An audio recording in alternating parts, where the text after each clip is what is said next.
नमस्कार दोस्तों, स्वागत करता हूं आपका फिर से एक नई वीडियो के साथ में। आज का जो हमारा टॉपिक है पढ़ने का वो है साइटोलॉजी। साइटोलॉजी को मैंने आपको पहले भी थोड़ा डिस्कस किया है, इसके बारे में थोड़ा सा फिलहाल फिर से कर लेता हूं कि जहां पर भी शब्द होगा साइट, साइट रिप्रेजेंट करता है सेल को। सेल का मतलब कोई भी कोशिका। और जैसे कि मैंने आपको पहली वीडियो में बताया है अपनी कि सेल का मतलब है कि किसी भी बॉडी की जो बेसिक यूनिट है, जो मूलभूत इकाई होती है, उसको हम कोशिका कहते हैं। अब साइटोलॉजी का मतलब है कि यहाँ पर हम इसके अंतर्गत करने जा रहे हैं। यहाँ पर शब्द आया हुआ लॉजी, तो लॉजी का मतलब है स्टडी। स्टडी या हम इसको जनरली साइंस भी कह देते हैं। अब साइंस किसके लिए है? ये साइट के लिए, यानी कि सेल के लिए। तो सेल की स्टडी या सेल का साइंस यानी कि कोशिका विज्ञान, इस टॉपिक को हम कहते हैं। अब एक सेल जो होता है, सेल में तो बहुत सारी चीज़ें भी होती है उसके अंतर्गत।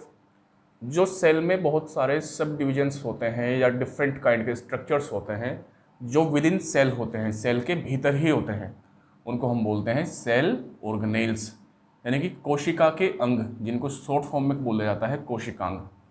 अब जो कोशिकांग होते हैं, कोशिकांग बहुत सारे हैं, जैसे यहाँ पर दिए हुए हैं सभी के सभी। इस फिगर को बनाने में कोई ज़्यादा बड़ा इशू नहीं पड़ेगा आप लोगों को। अगर आप चाहो तो फिगर को बना भी सकते हो। फिगर को बना करके याद करने का फ़ायदा क्या होता है कि आप लोगों को ये जो डिफरेंट स्ट्रक्चर्स आपको सेल में दिखाई पड़ रहे हैं, इनको समझना और याद करना काफ़ी आसान पड़ जाता है। मैंने फिगर को पहले इसलिए बनाया है यहाँ पर क्योंकि वीडियो में हम ज़्यादा लंबा टाइम नहीं ले सकते हैं। हमारी वीडियो हम कम से कम रखने के बावजूद भी, ज़्यादा तेज़ी के साथ पढ़ाने के बावजूद भी वीडियो 40 से 45 मिनट की पहुँच जाती है, क्योंकि हम वहाँ पर डिटेल में स्टडी करते हैं सारी चीज़ों के बारे में। इसलिए फिगर को मैंने पहले बनाया। आप इसको मुश्किल से 2 मिनट के अंदर अंदर फिगर को बना लोगे। तो जितने भी सेल ऑर्गेनेल से कोशिका के अंग है, उन्हीं के बारे में स्टडी करेंगे आज हम इस वीडियो में। जैसे कि centrosome, lysosome, ribosome, endoplasmic reticulum, cytoplasm, nucleus, mitochondria, Golgi bodies या गोल्जी एपरेटस, इन सभी के बारे में डिस्कस करेंगे यहाँ पर। इनके हिंदी में भी मतलब जो है यहाँ पर लिखते चलेंगे साथ साथ में जब पढ़ेंगे। आपको ये भी ध्यान रखना है कि ये जो सेल मैंने यहाँ पर बनाया है ये यूकैरियोटिक सेल होता है। जैसे कि मैंने पहले ही आपको डिस्कस किया है कि सेल 2 टाइप के थे, एक प्रोकैरियोटिक था, एक यूकैरियोटिक था। यूकैरियोटिक सेल वो होता है जो टोटली मैच्योर सेल होता है, परिपक्व कोशिका होती है, और एक परिपक्व कोशिका में ये सभी की सभी चीज़ें पाई जाती हैं। जबकि जो अपरिपक्व है यानी कि प्रोकैरियोटिक सेल है, उसके अंदर ये सारी चीज़ें पाई नहीं जाती है। इसलिए ये डेवलप सेल है और हमें डेवलप सेल के बारे में ही स्टडी करनी है। साथ ही साथ में मैं आपको ये भी बताना चाहूँगा कि सेल जैसे जीवन 2 इकाइयों में होता है, एक वनस्पति में, साथ ही साथ में जीव जंतुओं में भी होता है। अब जो जीव जंतु की कोशिका होती है वो थोड़ी राउंडेड शेप की होती है ऐसी, जबकि जो कोशिका होती है प्लांट वाली यानी कि वनस्पति वाली, उसकी कोशिका होती है थोड़ी स्क्वायर टाइप की, रेक्टेंगल टाइप बोल सकते हो उसको, स्क्वायर टाइप बोल सकते हो, जबकि ये गोल टाइप की होती है। उसमें क्या क्या डिफरेंस होता है इसके इससे, उन चीज़ों को हम डिस्कस करेंगे बाद में फिर कभी। अभी फ़िलहाल हमें जो बेसिकली पढ़ना है वो क्या पढ़ना है, यूकैरियोटिक सेल के बारे में, वो भी एनिमल के बारे में।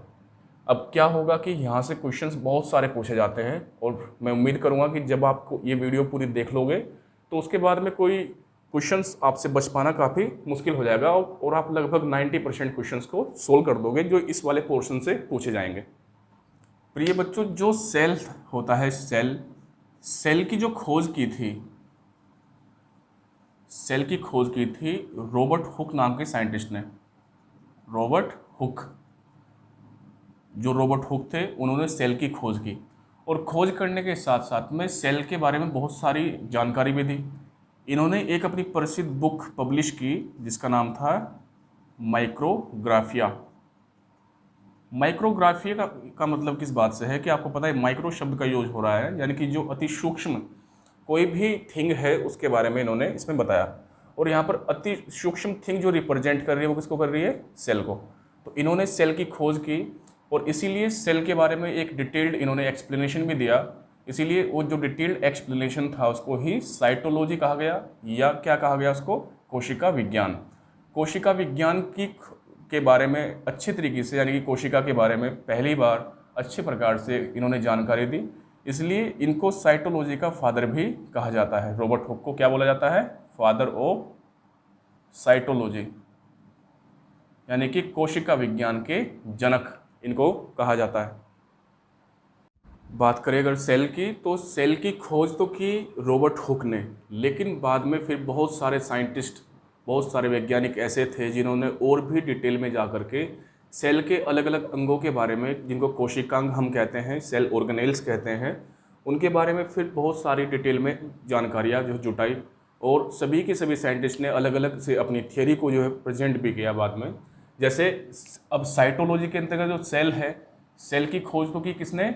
रॉबर्ट हुक ने, लेकिन बाद में अब इन्होंने तो सिर्फ और सिर्फ सेल का एक ओवरव्यू दिया रॉबर्ट हुक ने, लेकिन बाद में और भी डिटेल्ड एक्सप्लेनेशन, जो जितने भी सेल ऑर्गेनेल्स थे उनके बारे में डिटेल्ड एक्सप्लेनेशन अलग अलग साइंटिस्ट ने आकर के फिर दिया। जैसे सबसे पहले जो था, जो पहला सेल ऑर्गेनेल है उसका नाम है सेंट्रोसोम, इसको कहते हैं हम सेंट्रोसोम।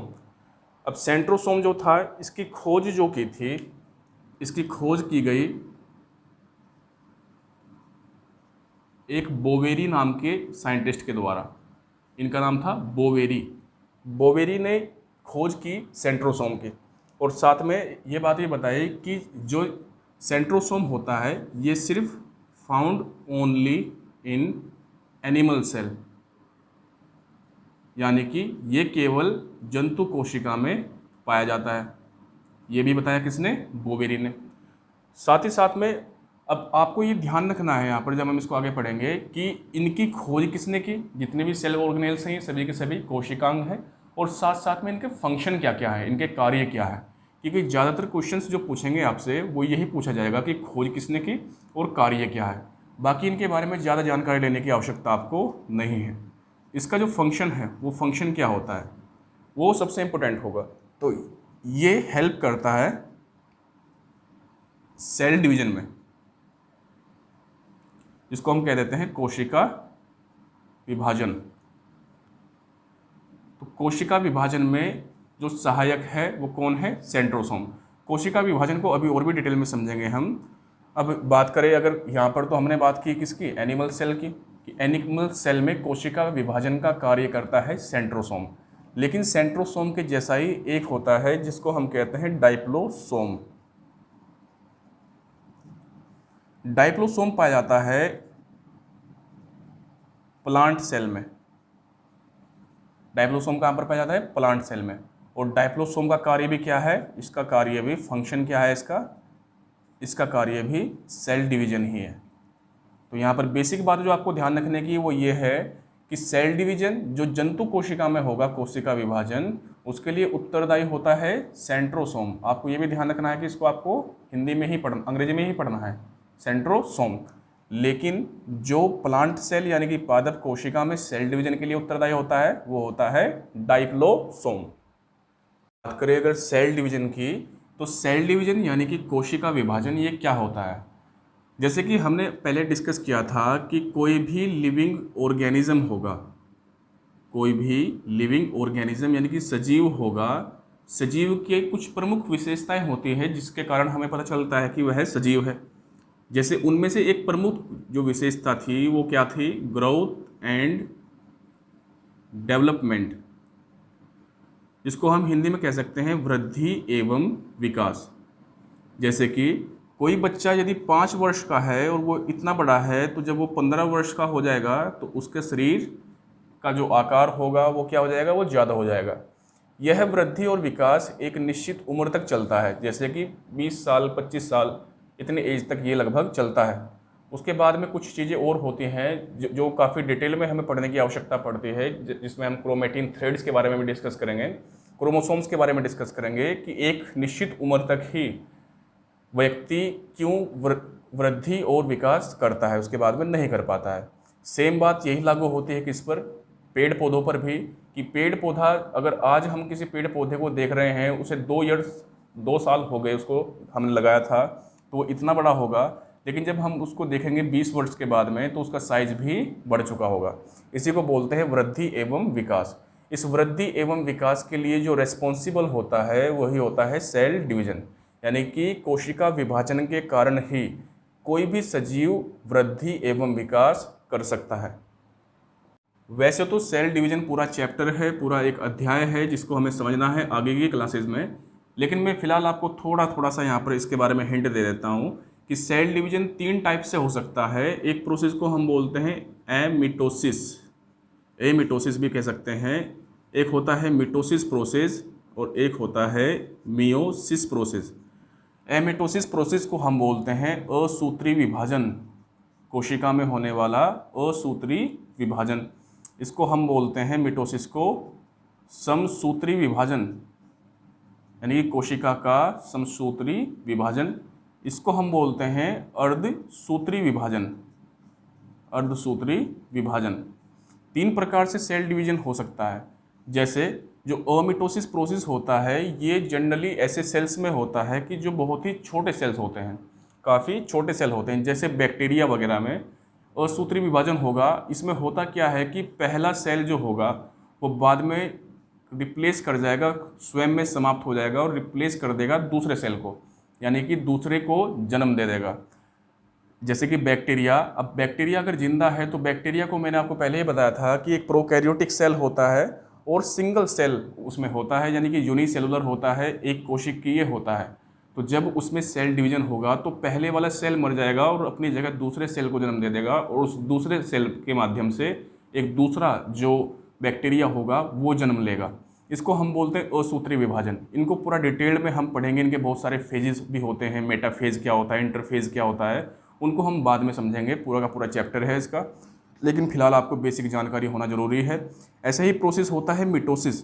अब आपको ये बात भी ध्यान रखनी है कि मिटोसिस का जो प्रोसेस होता है वो होता है सोमेटिक सेल में। सोमेटिक सेल के लिए हिंदी में शब्द है कायिक कोशिका। कायिक कोशिका से आप समझ पा रहे होंगे नाम से ही इसके कि जिससे हमारे शरीर के विभिन्न अंगों का निर्माण होता है, उनको बोलते हैं हम सोमेटिक सेल। ऐसे ही जो मियोसिस प्रोसेस होता है ये सिर्फ और सिर्फ होता है जो रिप्रोडक्टिव सेल होते हैं। रिप्रोडक्टिव सेल के लिए हिंदी में शब्द होगा जनन कोशिकाएं। जनन कोशिकाएं, जैसे कि जनन कोशिकाओं या सोमेटिक सेल की अगर हम यहाँ पर बात करें तो हमारा जो शरीर में जो वृद्धि एवं विकास हो रहा है वो सोमेटिक सेल्स में होता है। और रिप्रोडक्टिव का मतलब है कि जो एक होता है ओवा जो फीमेल में पाया जाता है, उसको हम बोलते हैं ओवा। एक होता है स्पर्म काउंट, इनको डिटेल में बाद में डिस्कस करेंगे, जो मेल में पाया जाता है।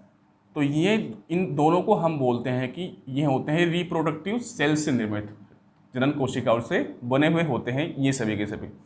तो इन्हीं के कारण जो नेक्स्ट जनरेशन होती है, जिसको ऑफस्प्रिंग बोलने, या आने वाली जो संतानें होती हैं, आने वाली संतानों की जो उत्पत्ति होती है वो इन्हीं के माध्यम से होती है। इसलिए इनमें भी लगातार स्पर्म काउंट चेंज होता रहता है, ओवा काउंट चेंज होता रहता है, यानी कि उनकी संख्या में सेल्स की वृद्धि होती रहती है। यह वृद्धि होती है अर्धसूत्री विभाजन के कारण। समसूत्री विभाजन का मतलब है कि जो शरीर में, जैसे हमारा कोई हाथ है, शरीर का कोई भी अंग होगा, जैसे हाथ है, हाथ आज हो सकता है इतना बड़ा हो और 5 साल के बाद में फिर से वो इतना बड़ा हो जाए। यानी कि शरीर के अंगों में जितने भी अंग हैं, हाथ पैर नाक मुंह कान जो भी है, उनमें सभी में समसूत्री विभाजन होता है, जिसको मिटोसिस कहते हैं। जबकि रिप्रोडक्टिव सेल जो होते हैं, जनन कोशिकाएं जो होती हैं, जैसे मैंने बताया, जिनसे ओवा और स्पर्म बना होता है, इसके लिए हिंदी में शब्द होगा अंडाणु, इसको बोलते हैं शुक्राणु। तो जो अंडाणु और शुक्राणु में होने वाले जो विभाजन है इनके सेल्स में, उसको क्या कहते हैं, उसको हम मियोसिस प्रोसेस के अंतर्गत समझने का प्रयास करते हैं। तो उम्मीद है कि सेल डिवीजन के बारे में थोड़ी सी जानकारी आपको हो गई होगी कि cell division is necessary for the growth and development of body. दूसरा हमारा जो प्रमुख कोशिकांग है, सेल ऑर्गेनेल है, उसको हम कहते हैं लाइसोसोम। तो लाइसोसोम की अगर बात की जाए तो ये भी खोजा गया था, किसके द्वारा खोजा गया था, ये उन व्यक्ति का नाम था क्रिस्टियन डी ड्यू। कुछ किताबों में इसको डी ड्यूवे लिखा हुआ है, आप इसको डी ड्यू पढ़ सकते हो, डी ड्यू। तो डी ड्यू एक साइंटिस्ट थे जिन्होंने खोज की थी किसकी, लाइसोसोम की। लाइसोसोम के अंदर जो होने वाला फंक्शन है, जो कार्य है लाइसोसोम का, वो कार्य को हम बोलते हैं इंट्रासेलुलर डाइजेशन। इसके लिए हिंदी में शब्द होगा अंतः कोशिकीय पाचन, अंतः कोशिकीय पाचन। एक बेसिक बात आपको जो समझने की है यहाँ पर वो ये है कि जो सेल होता है, कोई भी कोशिका होगी, कोशिका की एक निश्चित आयु सीमा होती है, उसकी एक निश्चित आयु होगी, एक सर्टेन एज लिमिट होती है। जैसे कि बात की जाए आरबीसी की, तो आरबीसी 20 से 120 दिन तक जिंदा रह सकती है। ऐसे ही शरीर के अलग अलग जितने भी सेल होंगे उनकी क्या है कि उनकी एक निश्चित आयु होती है, आयु के बाद में वो डेड हो जाते हैं। जैसे मैंने आपको सोमेटिक सेल में बताया था कि सोमेटिक सेल को हम समसूत्री विभाजन कहते हैं। एक पेरेंट सेल 2 सेल में कन्वर्ट हो जाने के बाद में खुद में क्या हो जाएगा, समाप्त हो जाएगा, जबकि 2 को नयों को जन्म दे देगा एक सोमेटिक सेल। ऐसे ही मैंने आपको बताया था कि जो रिप्रोडक्टिव सेल है उसको अर्धसूत्री कहा गया, क्योंकि उससे जो आने वाले सेल्स की संख्या होती है वो कैसी होती है, वो 4 सेल्स बनते हैं उससे। इनमें पाए जाने वाले क्रोमोसोम्स की संख्या अलग अलग हो सकती है, उनको हम डिटेल में डिस्कस बाद में करेंगे तसल्ली से। फिलहाल आपको ये समझना है कि एक सेल की निश्चित आयु होती है और निश्चित आयु के बाद में सेल का मरना तय होता है। लेकिन जब सेल मरता है तो सेल मरने के बाद में बॉडी को इन्फेक्ट ना कर दे, उसका जो रिमेनिंग पार्ट बचा होता है कि वो बॉडी को इन्फेक्ट कर सकता है, क्योंकि अब उसका कोई कार्य शरीर में नहीं बचा होता है। यही वजह है कि सेल के अंदर ही पाए जाने वाला लाइसोसोम उसको तुरंत डिस्पोज कर देता है, उसको सेल के अंदर ही अंदर उसको निगल करके, इनगल्फ करके उसको डाइजेस्ट कर लेता है, पाचन कर लेता है, ताकि वो क्या ना कर सके, बॉडी में इन्फेक्शन को ना फैला सके। इसीलिए इसको हम बोलते हैं कि जो सेल होता है, सेल क्या करता है कि सेल की जो डेथ होती है वो कहाँ पर होती है, लाइसोसोम में। इसीलिए इसको बोलते हैं सुसाइडल बैग ऑफ सेल, यानी कि कोशिका की आत्महत्या की थैली, इसको कहा जाता है लाइसोसोम को। अब एक बात आपको यहाँ पर और भी ध्यान रखनी है छोटी सी, कि यदि सेल ऐसा नहीं करेगा, यदि सेल इंट्रासेलुलर डाइजेशन नहीं करेगा, तो एक प्रोसेस होता है जो स्टार्ट हो सकता है कहाँ पर, लाइसोसोम के अंदर या सेल के अंदर हो सकता है एक प्रोसेस स्टार्ट। अगर क्या ना हुआ, अगर सही से इंट्रासेलुलर डाइजेशन नहीं हो पाया, उसी को हम बोलते हैं कार्सिनोजेनेसिस। कार्सिनोजेनेसिस एक मेडिकल टर्म है जिसका मतलब होता है the commencement of cancer. Commencement को कह सकते हैं हम कैंसर की शुरुआत।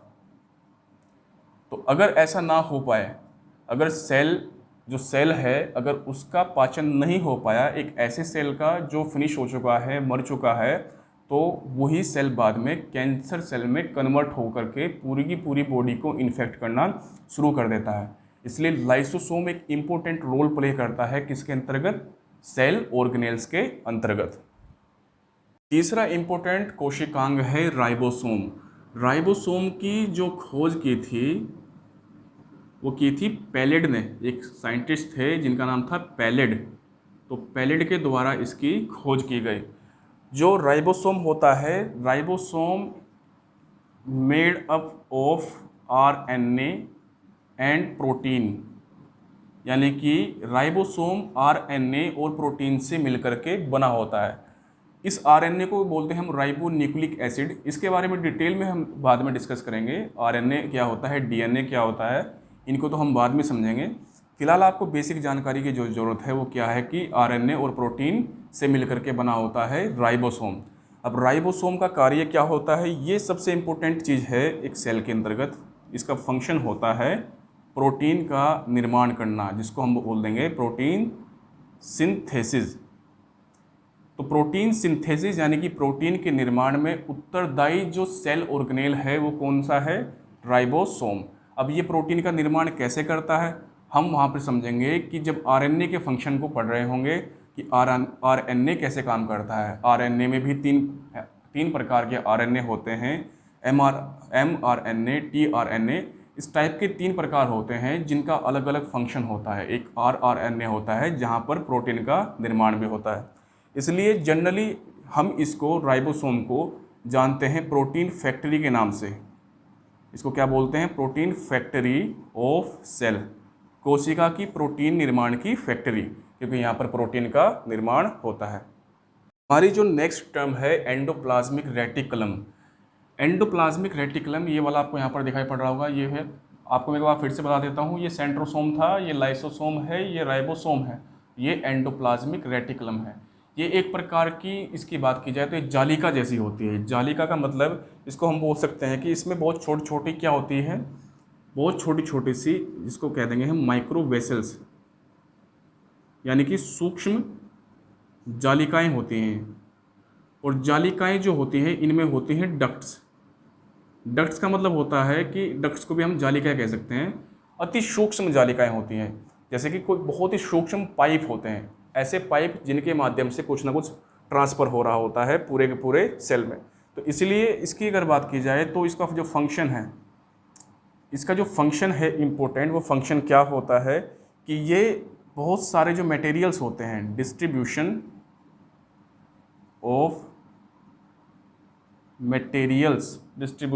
Of materials via micro vessels. इसका कार्य क्या होता है कि ये बहुत सारे मटेरियल्स होते हैं कि जिन मटेरियल्स को क्या करता है, ये पूरे के पूरे सेल में उनको डिस्ट्रीब्यूट करता है। अब ये क्या क्या जो मटेरियल्स है वो क्या क्या हो सकते हैं, उनको यहाँ पर थोड़ा समझेंगे। जैसे कि प्रोटीन। अब मान लीजिए कि राइबोसोम ने प्रोटीन का निर्माण तो कर दिया, लेकिन उस प्रोटीन की सप्लाई पूरे सेल में नहीं हो पा रही है, तो इसके कारण सेल की जो ग्रोथ होगी वो क्या हो जाएगी, वो रुक जाएगी, इंटरप्ट कर जाएगी। ऐसे ही प्रोटीन के अलावा जो जल होता है, जल का भी संचार करता है, डिस्ट्रीब्यूट करता है, उसका वितरण करता है ये सेल के अंतर्गत। ऐसे ही बहुत सारे एंजाइम्स होते हैं, बाद में डिस्कस भी करेंगे तसल्ली से हम कि एंजाइम्स क्या होते हैं, किस प्रकार से फंक्शन करते हैं। और इसके अलावा शुगर, जिसको हम शर्करा बोल देते हैं, शुगर, शर्करा, ये शर्करा वही कार्बोहाइड्रेट का रूप होता है जिसको हम बाहर से खाने के रूप में एब्जॉर्ब करते हैं, लेते हैं। जब हम डाइजेशन सिस्टम को पढ़ेंगे तो और भी अच्छे डिटेल में हम समझेंगे कि शुगर, शर्करा बॉडी में कहाँ कहाँ पर कैसे कैसे उसका डाइजेशन होता है, और डाइजेशन होने के साथ साथ में कैसे वो बॉडी को एनर्जी या ऊर्जा देता है। नेक्स्ट टर्म है माइटोकॉन्ड्रिया। और माइटोकॉन्ड्रिया एक इम्पोर्टेंट पार्ट है सभी के सभी सेल ऑर्गेनेल्स में। बहुत बार क्वेश्चंस यहाँ से पूछे जाते हैं, बहुत बार पेपर में पूछा भी जा चुका है कि जो माइटोकॉन्ड्रिया है, माइटोकॉन्ड्रिया की खोज किसने की, तो उन व्यक्ति का नाम था अल्टमैन। आपको ध्यान रखना है, बहुत ही इंपॉर्टेंट है, बहुत बार पेपर में पूछा भी जा चुका है अल्टमैन के बारे में। अब इसकी अगर बात की जाए तो इसका फंक्शन क्या होता है, माइटोकॉन्ड्रिया का जो इम्पोर्टेंट फंक्शन होता है वह फंक्शन क्या होता है कि ये हेल्प करता है इलेक्ट्रॉन ट्रांसफरिंग में,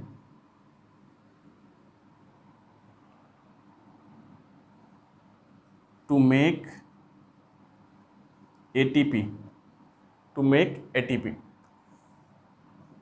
इसका जो प्रमुख कार्य होता है वो क्या करता है कि ये इलेक्ट्रॉन ट्रांसफ़र के माध्यम से एटीपी को क्या करता है, उसका फॉर्मेशन करता है, उसका निर्माण करता है। अब ये एटीपी क्या होता है इसको थोड़ा हम समझेंगे। इसको बोलते हैं, एटीपी को बोलते हैं हम एडिनोसिन ट्राईफॉस्फेट। अब अगर आप सभी जानते हो, आपने फिजिक्स की क्लास अगर की भी हो, तो एडिनोसिन ट्राईफॉस्फेट एक यूनिट होती है किसकी, एनर्जी की, या समटाइम्स इसको कह सकते हैं पावर की। तो बात क्या है कि ये यहाँ पर एनर्जी का फॉर्मेशन कर रहा है, यानी कि पावर का फॉर्मेशन कर रहा है। इसीलिए चूँकि पावर का फॉर्मेशन यहाँ पर कर रहा है, ऊर्जा का निर्माण कर रहा है, तो माइटोकॉन्ड्रिया को बोलते हैं हम पावर हाउस ऑफ सेल, कोशिका का विद्युत गृह इसको कहा जा सकता है।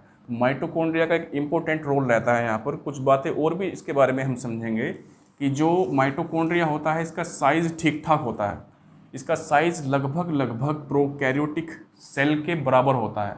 मैंने आपको पहले भी बताया था कि जो प्रोकैरियोटिक सेल होता है वो छोटा होता है, जबकि जो यूकैरियोटिक सेल जिसका फिगर आप यहाँ पर देख रहे हैं ये थोड़ा बड़ा होता है।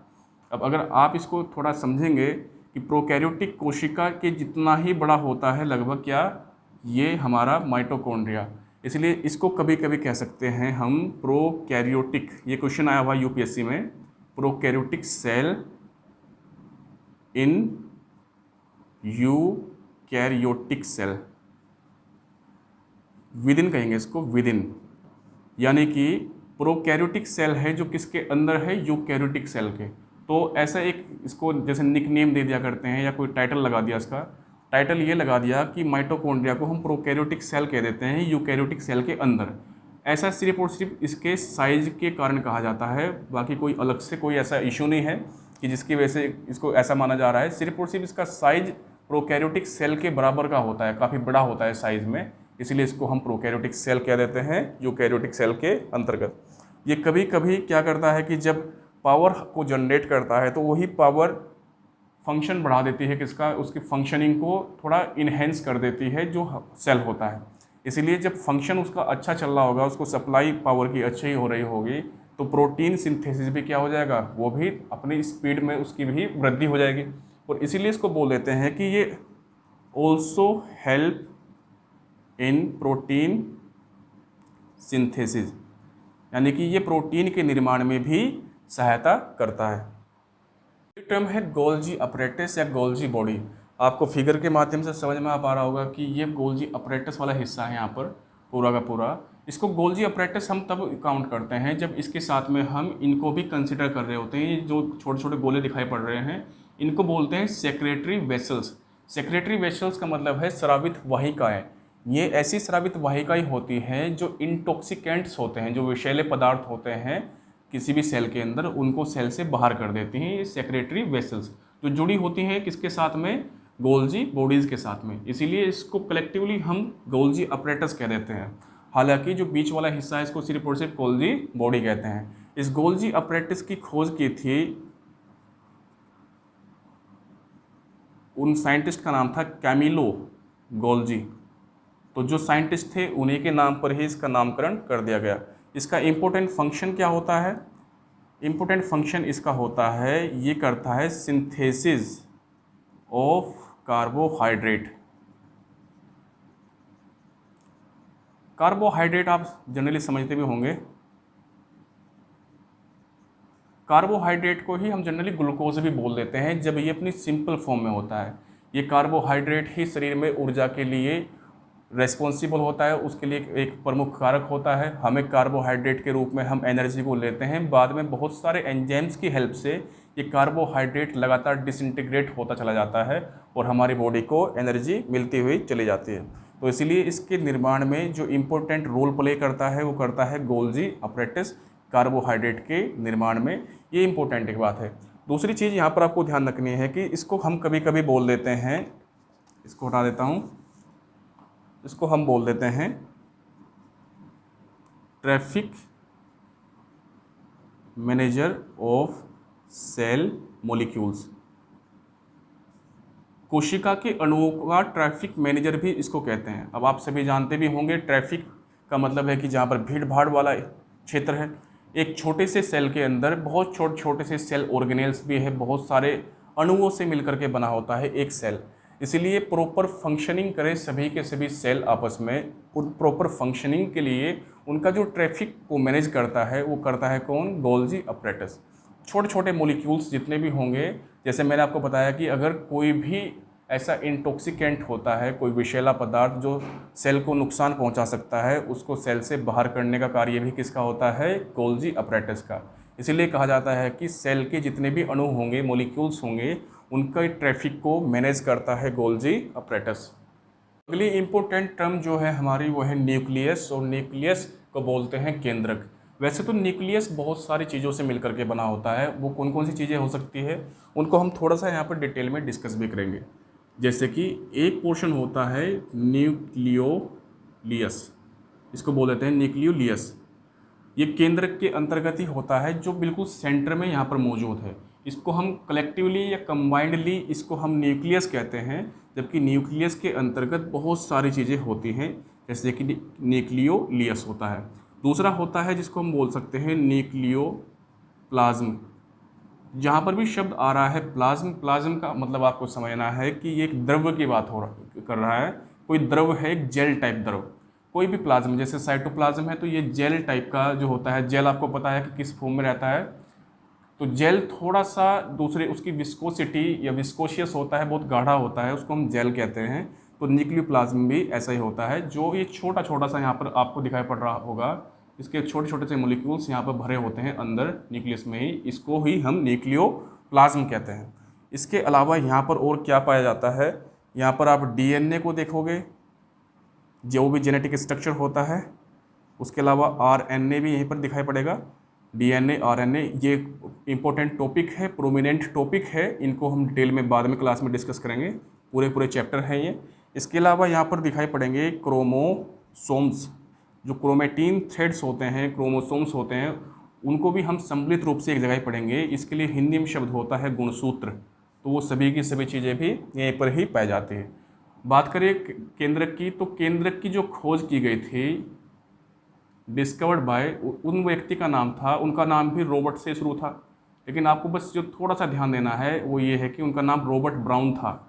जिन्होंने पूरे के पूरे सेल की खोज की, साइटोलॉजी की खोज की, उनका नाम था रॉबर्ट हुक, जबकि इनका नाम क्या है, रॉबर्ट ब्राउन। तो ये थोड़ा सा आपको जो है ध्यान रखना है यहाँ पर कि न्यूक्लियस की खोज रॉबर्ट ब्राउन ने की, सेल की खोज रॉबर्ट हुक ने की। अब बात की जाए कि केंद्रक है, तो केंद्रक का इंपॉर्टेंट फंक्शन क्या होगा। फंक्शन आपको पता है कि केंद्रक से ही आपको इंडिकेशन मिल रहा है कि ये केंद्र में होगा, सेंटर में होगा। और सेंटर में हमेशा होता है प्रधान। प्रधान का मतलब जो प्रमुख होता है पूरे के पूरे सेल ऑर्गेनेल्स में, यानी कि सबसे इम्पोर्टेंट जो रोल होता है सभी की सभी कोशिकांगों में, वो न्यूक्लियस का होगा, क्योंकि वो सेंटर में सिचुएटेड करता है। इसका काम होता है सभी के सभी सेल ऑर्गेनेल्स जितने भी हैं उनको कैसे कैसे फंक्शन करना है, इस बात की डायरेक्शन मिलती है उनको कहाँ से, न्यूक्लियस से। इसलिए इसको बोलते हैं कंट्रोल रूम ऑफ सेल, यानी कि कौन से अंग को, चाहे वो ये हो, ये हो, ये हो, कौन से अंग को क्या कार्य करना है, ये वो खुद डिसाइड ना करके कौन डिसाइड करता है, ये केंद्रक उनका डिसाइड करता है। जैसे हमारे शरीर में मेरा हाथ अगर यहाँ पर काम कर रहा है, तो ये हाथ अपनी मर्जी से काम ना करके किसकी मर्जी से कर रहा है, मेरे ब्रेन के माध्यम से या ब्रेन की डायरेक्शन में काम कर रहा है। ऐसे ही सेल ऑर्गेनेल्स जो काम करते हैं किसकी डायरेक्शन में करते हैं, न्यूक्लियस की। तो ये बातें भी आपको यहाँ पर ध्यान रखनी है कि इसको कंट्रोल रूम ऑफ सेल कहा जाता है। जब बात हो गई है यहाँ पर न्यूक्लियस की, और हमने पढ़ा है कि न्यूक्लियस के अंदर ही पाया जाता है क्रोमोसोम। क्रोमोसोम हमारे पूरे के पूरे जीवन में, हमारे चेहरों से लेकर के हमारी बॉडी की जो लेआउट होता है, सभी के लिए रिस्पॉन्सिबल होता है क्रोमोसोम। हमारे शरीर का आकार किस प्रकार होगा, हमारी आंखें कैसी होगी, हमारे हेयर कैसे होंगे, हमारी स्किन कैसी होगी, इन सभी की सभी चीज़ों को डिसाइड करता है क्रोमोसोम। इसलिए क्रोमोसोम एक इम्पोर्टेंट टॉपिक है। वैसे तो क्रोमोसोम पूरा चैप्टर है, और पूरा जो चैप्टर होगा उसको हम डिटेल में बाद में डिस्कस भी करेंगे, लेकिन जब यहाँ पर बात उठी है क्रोमोसोम की, तो थोड़ी सी जानकारी लेना यहाँ पर बनता है। जैसे क्रोमोसोम की जो खोज की गई वो किसके द्वारा की गई, डिस्कवर्ड बाय वोल्डेयर। इसकी खोज की गई थी वोल्डेयर के द्वारा। अब क्रोमोसोम की अगर बात की जाए तो एक और भी इम्पोर्टेंट टर्म यहाँ पर हम कह सकते हैं कि जो जीन्स होते हैं, जीन्स हमारे, जीन आप सभी के सभी जानते हो कि जब हम पढ़ेंगे, जैसे मैंने आपको बताया था कि इंसान का एक जीनस होता है होमो, ऐसे ही जीन जो होते हैं वो डिसाइड करते हैं हमारी बॉडी कैसी होगी। जैसे कि आजकल जेनेटिक मॉडिफिकेशन जब करते हैं, अनुवांशिक रूप से किसी भी वृक्ष को या इंसान को हम परिवर्तित कर देते हैं, तो हम उसमें अपनी मर्जी से उसके जीन्स में चेंजेस करके उसकी बहुत सारी बीमारियों को भी ठीक कर सकते हैं, या उसमें बहुत सारी कैरेक्टरिस्टिक्स को जो है उसमें दी जा सकती है। तो जीन्स अपने आप में एक बहुत इंपॉर्टेंट टॉपिक है, जो साइंस एंड टेक में हम डिटेल में पढ़ रहे होंगे जेनोमिक्स के रूप में। जेनोमिक्स, जेनेटिक इंजीनियरिंग, सारी की सारी चीज़ें वहीं पर इसको डिटेल में पढ़ेंगे। लेकिन जो यहाँ पर आपको ध्यान देना है वो ये है कि genes are found on chromosomes, यानी कि जीन्स कहाँ पर पाए जाते हैं, जीन्स पाए जाते हैं कहाँ पर, क्रोमोसोमों के ऊपर पाए जाते हैं। ये क्रोमोसोम्स थ्रेड के रूप में होते हैं न्यूक्लियस के अंदर, और उन थ्रेड्स पर, जैसे थ्रेड्स हैं यहाँ पर, इन थ्रेड्स पर सिचुएट करते हैं कौन, जीन्स। तो अलग अलग जीन्स होते हैं, और इन्हीं जेनेटिक स्ट्रक्चर को हम चेंज करते हैं, तो बाद में बहुत सारे जो डिसऑर्डर्स होती हैं, बीमारियाँ होती हैं, उनको ठीक भी किया जा सकता है। क्रोमोसोम की एक इम्पोर्टेंट बात ये होगी। इसके अलावा ये और क्या काम करता है, इसका फंक्शन यहाँ पर देखेंगे हम। क्रोमोसोम का इम्पोर्टेंट जो फंक्शन होगा वो क्या होता है, वही सबसे इम्पोर्टेंट है यहाँ पर। जैसे मैंने आपको भी बताया था कि ये क्या करता है, it transmits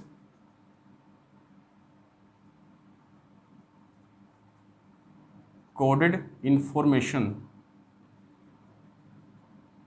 to the offsprings offsprings के लिए हिंदी में शब्द है संतति या संतान, इसको कह सकते हैं। यहाँ पर आपको जो ध्यान रखने वाली बात है वो ये है कि जो क्रोमोसोम्स होते हैं वो आने वाली जो संतानें होती है, यानी कि जो माँ बाप के बच्चे होते हैं, उनमें एक निश्चित क्रम में एक इन्फॉर्मेशन को क्या करता है, एक निश्चित कूट में जो सूचना होती है उस सूचना को क्या करता है, ट्रांसमिट करता है, यानी कि उनको दूसरी जगह पर भेजता है। तो ये इसका इम्पोर्टेंट फंक्शन होता है। जैसे बहुत सी बार आपने देखा भी होगा कि जो बच्चे होते हैं, बच्चों के चेहरे या उनके हाव भाव मिलते हैं उनके माता पिता से। उनकी चेहरा मिल सकता है, उनके कोई बॉडी का पार्ट मिल सकता है, जैसे कि आइज़ किसी की अपने पिता पर गई होती है, किसी की अपनी माता पर, या किसी की अपनी बुआ पर, इस टाइप से जो चलता है। तो जो वो चीज़ें हैं, उनकी जो शक्ल, उनके चेहरे, उनकी जो बॉडी लेआउट है, उस या बॉडी लैंग्वेज को भी हम कह सकते हैं कि उनकी जिस प्रकार से सोचना है, बात करना, ये सारी की सारी चीज़ें उनको मिलती है उनके जो पूर्वज होते हैं, यानी कि उनके माता पिता, दादा दादी या उनके परिवार से जुड़े हुए सदस्यों के जैसी जो बॉडी लैंग्वेज होगी या बॉडी का लेआउट होगा वो उनके जैसा होता है। इसका मतलब ये है कि उनका ऐसा जो एक कंडीशन उनमें आई है, जो ये एक डिफरेंट काइंड की जो कैरेक्टरिस्टिक उनमें आई है, वो आई है उनके माता पिताओं से या उनके पूर्वजों से। पूर्वज में कोई भी हो सकता है, दादा दादी, नाना नानी, माता पिता, ये सभी के सभी हो सकते हैं। तो वो जो निश्चित कूट में भेजी गई सूचना है, उसी के कारण उनका जो जेनेटिक स्ट्रक्चर होता है वो लगभग मेल खाता है किनसे, जो उनके माता पिता से के जैसा होता है, या उनके माता पिता का या दादा दादी का, नाना नानी का हो सकता है।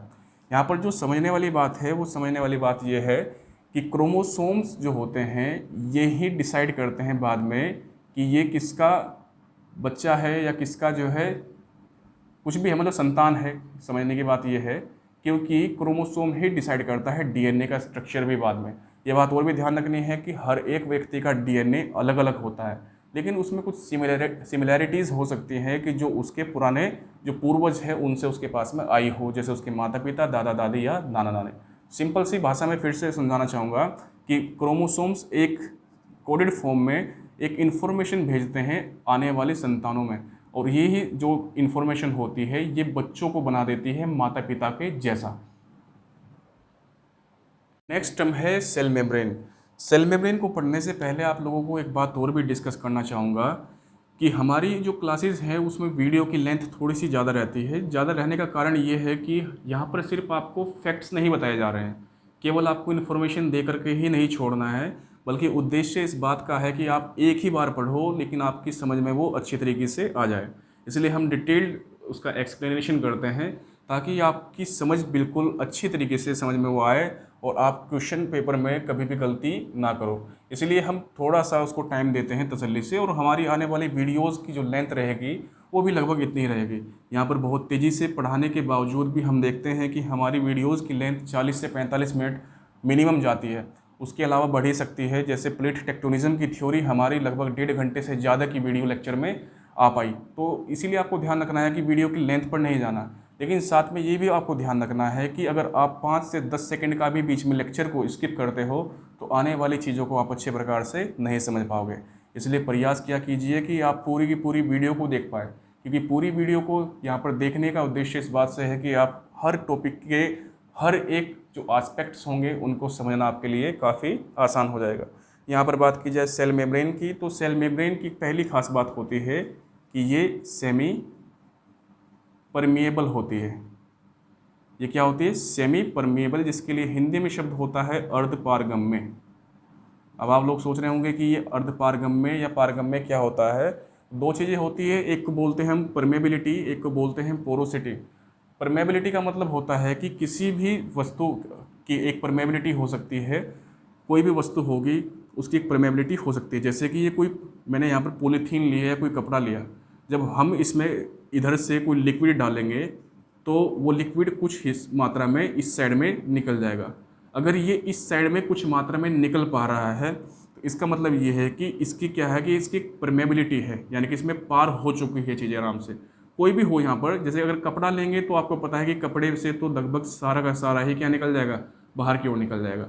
कपड़े से जितना हमने इधर को डाला उतना ही दूसरी साइड से वो बाहर आ गया, कम्स आउट कर गया। इसका मतलब ये है कि जो पॉलीथीन होगी, पॉलीथीन से कम्प्लीटली वो पार नहीं हो पाया, इसको हमने क्या बोल दिया कि ये अर्ध पारगम्य है। लेकिन जिससे वो पूर्ण रूप से बाहर हो गया उसको हम बोल देंगे कि ये फुल्ली क्या है, परमीबल है, यानी कि पूरा का पूरा पारगम्य है। तो अब यहाँ की अगर बात की जाए सेल के बारे में, तो सेल का मतलब है कि सेल की जो मेम्ब्रेन होती है वो अर्ध पारगम्य होती है। इसका मतलब ये है कि कुछ जो लिक्विड्स होंगे सेल के अंदर जो एक्सेस मात्रा में आ जाते हैं, यानी कि अगर लिक्विड्स या द्रवों की मात्रा सेल के अंदर ज़्यादा हो जाए तो उनको डिफ्यूजन के प्रोसेस से सेल क्या कर देता है, बाहर निकाल लेता है। ये डिफ्यूजन यानी कि विसरण का जो ये प्रक्रिया होती है, इसको हम डिटेल में बाद में समझ रहे होंगे।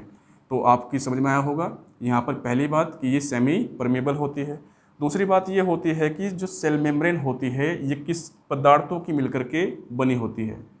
तो ये बनी होती है दो पदार्थों से मिलकर के, एक तो फैट से और एक प्रोटीन से। फैट के लिए हिंदी में शब्द होता है वसा, और ये तो प्रोटीन है ही यहाँ पर। तो प्रोटीन और फैट के मिश्रण से मिलकर के बनती है क्या, सेल मेम्ब्रेन। अब सेल मेम्ब्रेन की एक खास बात और भी आपको ध्यान रखनी है कि ये सिर्फ और सिर्फ एनिमल सेल में पाई जाती है, सिर्फ और सिर्फ जंतु कोशिका में ये पाई जाती है। तो फिर जो पादप कोशिका होती है, पादप कोशिका में क्या पाया जाएगा ये आपको ध्यान रखना है। इसको नोट में लिख देता हूँ। उसके लिए शब्द होता है सेल वॉल। सेल वॉल के लिए हिंदी में शब्द होगा कोशिका भित्ति। कोशिका भित्ति जो होती है ये बनी होती है सेल्यूलोज की, ये बनी होती है सेल्यूलोज की। कई बार पेपरों में आया हुआ प्रश्न है, क्वेश्चन है, आप लोगों को ध्यान रखना है यहाँ पर अच्छे प्रकार से। और सेल वॉल कहाँ पर पाई जाती है, प्लांट सेल में, यानी कि पादप कोशिका में। यहीं पर ही एक सेम बात और भी मैं थोड़ी सी कर लेता हूँ कि एक सेल वॉल होती है जो पाई जाती है, जो प्लांट्स में नहीं होती, नॉन ग्रीन प्लांट्स में होती है। और नॉन ग्रीन प्लांट में जो प्रमुख है वो है फंजाई। मैंने आपको पहले भी इसके बारे में डिस्कस किया है थोड़ा सा। कवक, तो कवक जो होता है, कवक की जो सेल वॉल बनी होती है वो किसकी बनी होती है, वो बनी होती है काइटिन की। इसको क्या बोलते हैं, काइटिन। काइटिन की बनी होती है फंजाई की। सेल वॉल जो बनी होती है पादपों की, पेड़ पौधों की, वो बनी होती है सेलुलोज की। और इंसानों की या जानवरों की जो बनी होती है सेल मेम्ब्रेन, वो फैट और प्रोटीन से मिलकर के बनी होती है। प्रिय बच्चों, आशा करता हूँ कि आप लोगों की समझ में क्लास अच्छी तरीके से आई होगी। आप लोग इसको रोक करके, आप इसको पीछे से थोड़ा सा रिवर्स करके या कैसे भी करके आप इसको बार बार देख सकते हो वीडियो क्लास को। और मेरा प्रयास ये रहेगा कि आप लोग अच्छे प्रकार से सारी की सारी चीज़ों को बहुत ही डिटेल में और बहुत तसल्ली से समझ पाओ। तो उम्मीद करता हूँ कि आप लोगों को ये वीडियो ज़रूर पसंद आई होगी। और साथ में आप लोगों से ये उम्मीद भी करता हूँ कि आप इस चैनल को ज़रूर सब्सक्राइब कीजिए और अपने दोस्तों को भी इस चैनल को सब्सक्राइब करने के लिए अवश्य कहिए। उसका फ़ायदा ये होगा कि आप लोगों के इस प्रयास से सिर्फ और सिर्फ एक सब्सक्रिप्शन करने से मुझे इंकोरेज होऊंगा और आने वाली वीडियो को और भी अच्छा बनाने का प्रयास करूँगा। नमस्कार दोस्तों।